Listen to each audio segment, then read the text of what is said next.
Hello बच्चों, let's read this question. So this question says, why is ammeter connected in series and voltmeter in parallel in the circuit? All right. तो चलिए इस question को start करते हैं. So we can write down the key concept of this question. इस question का बच्चों की कॉन्सेप्ट आप क्या लिख सकते हैं? आपसे पूछा गया कि एमीटर को सीरीज में क्यों कनेक्ट करते हैं और वोल्टमीटर को पैरेलल में क्यों कनेक्ट करते हैं. ठीक है. तो इस क्वेश्चन का की कॉन्सेप्ट आप बच्चों देखिए क्या लिख सकते हैं. एमीटर एंड वोल्टमीटर लिख लीजिए. क्या लिख लीजिए? Ammeter and voltmeter. ठीक है. एमीटर एंड वोल्टमीटर देखिए क्या होते हैं आपके इलेक्ट्रिकल इंस्ट्रूमेंट है. क्या आपके इलेक्ट्रिकल इंस्ट्रूमेंट है.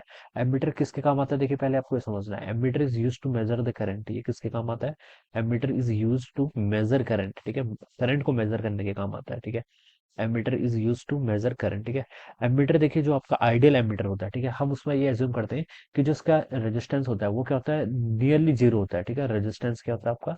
रेजिस्टेंस आपका नियरली जीरो होता है. ठीक है. आइडियल देखिए नियरली जीरो तो एक्चुअल में पॉसिबल होता नहीं है, इसलिए इसका नाम क्या है? आइडियल है. ठीक है. कोई वायर भी होती है. ठीक है. जिस हम जो सर्किट्स स्टडी करते हैं वहां पर जो वायर भी होती है उनके पास भी कुछ ना कुछ रेजिस्टेंस होता है. बट हम उनको आइडियल वायर की तरह कैसे करते हैं? बिहेव करते हैं. सेम तरीके से बता सकता हूँ, जब आपका एमीटर होता है उसका भी रेजिस्टेंस एग्जैक्टली तो जीरो होगा नहीं, बट नियरली जीरो के इक्वल होगा. ठीक है. तो जो एमीटर होता है, एमीटर का रेजिस्टेंस क्या होता है आपका? नियरली जीरो के इक्वल होता है. ठीक है. और हम इसको कैसे कनेक्ट करते हैं? It is used in series. क्यों करते हैं उस पर भी आते हैं. ठीक है. दूसरा आपका इंस्ट्रूमेंट क्या है बच्चों? आपका वोल्ट मीटर. वोल्ट मीटर देखिए किसके काम आता है? वोल्ट मीटर आपका पोटेंशियल डिफरेंस कैलकुलेट करता है. क्या करता है आपका? It is use to measure potential difference. आप लिख लीजिए.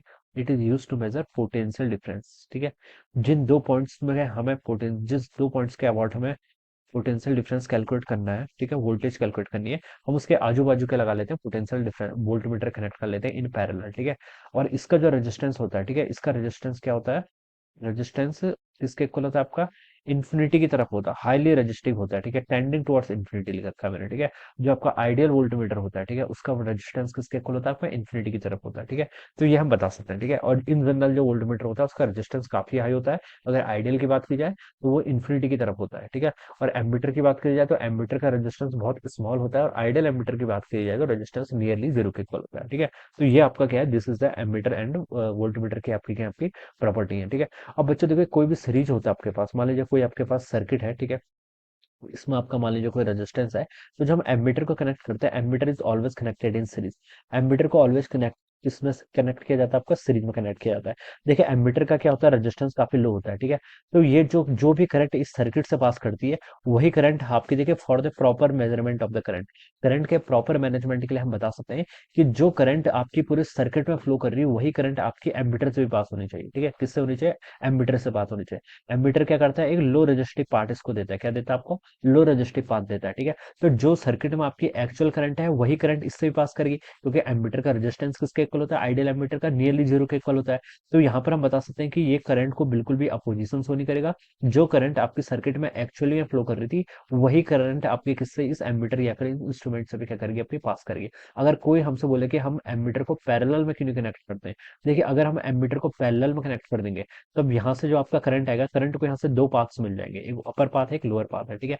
करंट किस पाथ से फ्लो करेगा? एमिट देखिए करंट ऑलवेज चूज लो रेजिस्टिव पाथ. ठीक है. तो सारा का सारा करंट आपका यहाँ पर से निकल जाएगा. ठीक है.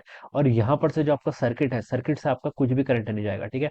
तो इससे क्या हो सकता है? आपका जो एमीटर है, एमीटर में पूरा करंट एमीटर क्या करता है? लो रेजिस्टिव पाथ देता है. तो ये सर्किट क्या हो सकता है? आपका डैमेज हो सकता है. क्या हो सकता है? आपका डैमेज हो सकता है. ठीक है. और जो आपका अपेलेंस है ये क्या करेगा? वर्क ही नहीं करेगा फिर तो. ठीक है. क्योंकि अपेलेंस कब वर्क करेगा? जब इससे करंट पास होगी. ठीक है. बट हमने क्या करते हैं? एक एमीटर इसके पैरेलल में लगा दिया है. तो अगर हम इसको पैरेलल में लगा देंगे तो हम बता सकते हैं कि आपका सर्किट ब्रेक हो सकता है. क्या हो सकता है? आपका सर्किट सर्किट आपका क्या हो सकता है? उससे ब्रेक हो सकता है. ठीक है. तो हम इसको ऐसे यहाँ पर से समझ सकते हैं. तो इसलिए हम क्या करते हैं? जो आपका एमीटर होता है it is always used in series. क्या करते हैं? सीरीज में कनेक्ट करते हैं. क्योंकि एमीटर किसके लिए यूज करते हैं? एमीटर का करंट मेजर करने के लिए. ठीक है. और करंट ये आपका प्रॉपर करंट तभी मेजर कर पाएगा जब आपका इस सर्किट में कैसे कनेक्टेड हो? सीरीज से कनेक्टेड हो. किसके साथ कनेक्टेड हो?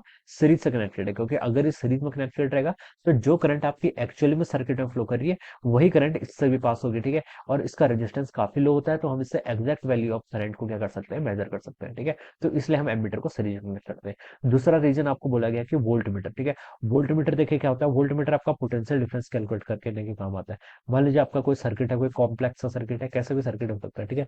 अब मुझसे कोई पूछे कि इस रेजिस्टेंस के अक्रॉस, ये मान लीजिए आपका रेजिस्टेंस R1 है, ये आपका R2 है, मुझे R2 के अक्रॉस क्या निकालनी है, वोल्टेज निकालनी है। मान लीजिए ये आपका V वोल्ट की बैटरी है, ठीक है, कनेक्ट कर दी, तो यहाँ पर V1 इसके अक्रॉस जा रहा है ड्रॉप, मान लीजिए V2 इसके अक्रॉस जा रहा है। अब मुझसे ये पूछा गया कि R2 के अक्रॉस आपका कितना पोटेंशियल डिफरेंस है, मुझे ये बताना है। तो मैं क्या करूंगा, इसके आजू बाजू वोल्टमीटर कनेक्ट कर दूंगा। ये मैंने क्या कर दिया, ऐसे कि यहाँ पर ऐसा वोल्टमीटर कनेक्ट कर दिया। अब ये वोल्टमीटर मुझे क्या बताएगा कि जो आपका R2 रेजिस्टेंस है उसके अक्रॉस कितनी पोटेंशियल ड्रॉप आ रही है, ठीक है। तो वोल्टमीटर का यूज हम ऐसे करते हैं कि जिस भी डिवाइस के अक्रॉस, अगर मुझे R1 के लिए फाइंड आउट करना होता तो मैं R1 के आजू बाजू का लगा लेता है पोटेंशियल, वोल्टमीटर लगा लेता है। ये वोल्टमीटर क्या करता है, इसके अक्रॉस पोटेंशियल डिफरेंस क्या करता है, या फिर पोटेंशियल ड्रॉप क्या करता है, कैलकुलेट करता है, ठीक है। तो वोल्टमीटर को हम ऑलवेज कैसे कनेक्ट करते हैं, आपका पैरेलल में। पैरेलल में देखिए इसलिए कनेक्ट किया जाता है क्योंकि देखिए यहाँ पर से आपकी करंट आएगी, करंट को अगेन दो पाथ मिलेंगे, ठीक है। एक तो वो R1 वाले से चले जाए और एक आपका V1 वाले वोल्टमीटर चल जाए। लेकिन वोल्टमीटर का रेजिस्टेंस क्या होता है, आपका काफी हाई होता है। अगर इसका रेजिस्टेंस काफी हाई होता है, नियरली इन्फिनिटी के इक्वल होता है, तो करंट किस रास्ते से जाएगी, इनफाइनाइट रेजिस्टेंस से तो जाएगी नहीं, ठीक है। करंट आपकी टोटल जितनी भी करंट है वो आपकी R1 से फ्लो करेगी, और अगर R1 से फ्लो करेगी तो हमें पता है पोटेंशियल ड्रॉप किसके इक्वल होता है, करंट टाइम्स जो आपका रेजिस्टेंस है, ठीक है। तो जितनी भी आपकी करंट होगी वो सारी की सारी इस रेजिस्टेंस R1 से जाएगी, और हम V equal to I times R1, ये आपका वोल्टमीटर को कैलिब्रेट ही इस तरीके से किया जाता है कि आपको एग्जैक्ट वैल्यू क्या किसकी दे देता है, आपको वोल्टमीटर की वैल्यू देता है। रेजिस्टेंस आपका फिक्स होता है, ठीक है, और आई क्या होता है, आपका करंट जितना फ्लो कर रहा है। तो ये आपका इस तरीके से कैलिब्रेट किया जाता है कि आपको क्या बता देगा, एग्जैक्ट वैल्यू बता देगा किसकी, आपकी पोटेंशियल डिफरेंस की, ठीक है। तो इसलिए हम क्या करते हैं, वोल्टमीटर को क्या करते हैं, आपका पैरेलल में कनेक्ट करते हैं, क्योंकि पैरेलल में कनेक्ट करते हैं, ये काफी हाई रेजिस्टिव डिवाइस होता है, तो इससे कोई भी करंट फ्लो नहीं करेगी। सारी की सारी करंट आपकी उस एलिमेंट से क्रॉस करेगी जिस एलिमेंट के अक्रॉस आपको पोटेंशियल डिफरेंस फाइंड आउट करना है। तो ये आपको एग्जैक्ट वैल्यू दे देगा किसकी, आपकी पोटेंशियल डिफरेंस की। तो इसलिए हम क्या करते हैं, वोल्टमीटर को आपका किस में पैरेलल में क्या किया जाता है, आपका ऑलवेज कनेक्ट किया जाता है, ठीक है। So this is the reason why ammeter is connected in series and voltmeter is connected in parallel combination, okay. तो क्योंकि रेजिस्टेंस का एमीटर का रेजिस्टेंस काफी स्मॉल होता है और वोल्टमीटर का रेजिस्टेंस क्या होता है, नियरली इनफाइनाइट होता है for ideal voltmeter, alright. So this will be the reason, ये इसका रीजन हो जाएगा।